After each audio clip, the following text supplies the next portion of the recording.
this week's Whiteboard Leadership Moment, I want to talk about evaluating your weekend service.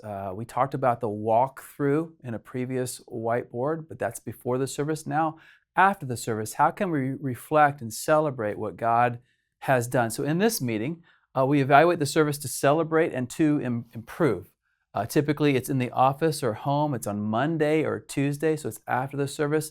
Some pastors take Monday off because they're so exhausted, so Tuesday morning would be a great time to have this meeting when they're refreshed and ready for the next week. And it gives the rest of the team time to do part of the responsibilities that come up in this meeting. How long and how often? It's 1 hour. It's weekly. 1 hour weekly. That's all it's going to take. After a while, you get used to this and you get used to the rhythm, and you really can accomplish it in an hour or less. And then who's in there? Well, the weekend service ministry leaders. This would involve the worship leader, the creative arts director, or whoever's overseeing the service as a whole, the speaker for this week as well as for the coming week.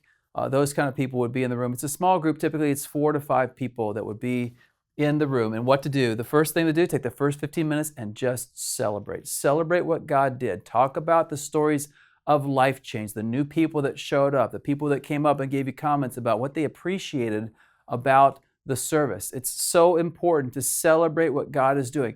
If you're preaching the gospel, if you're being faithful, God is doing a work. I guarantee it. God is doing a work in your church. You've got to celebrate those things, those moments that God gives you to celebrate. And maybe you could read some emails that came in or communication cards that came in, but some way to celebrate what God is doing to create the environment saying we're not just improving, we're celebrating what God is already at work in doing. Second, evaluate the weekend. The 4 questions we would always ask: was Christ central?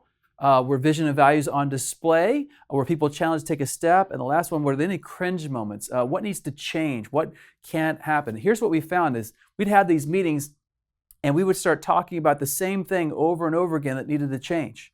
It was the usher that got up at the end of the service in the very front row and walked to the back and was a distraction, and it happened 3 weeks in a row. When something happens 3 weeks in a row, you know that someone has to have a conversation. Someone actually has to tell that person, you can't do that anymore. Or if there's a certain singer that sings and isn't really a singer, and it happens over and over again, and you've started turning off the microphone to them, things like that.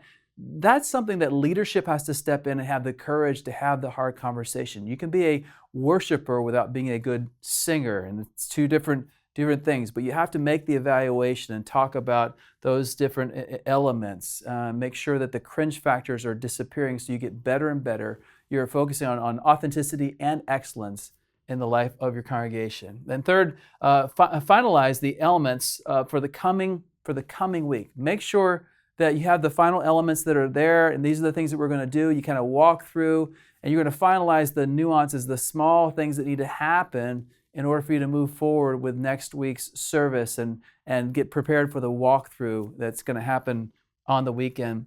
And then finally, create a punch list for 2 weeks out. See, this is where you get really smart, is you're planning services 2 weeks out. So it gives the worship leader time to make sure if they need to make adjustments to the songs they're singing because of what you're preaching on, things like that. You give them time, you give the team time. It's just a smart way to go about it. And when you do this week in and week out, or week after week, you're evaluating, you're celebrating, God will give you just a stronger team, greater clarity, better energy, and a better service. This has been a Converge Whiteboard Leadership Moment. To learn more about Converge or to join us, check out converge.org.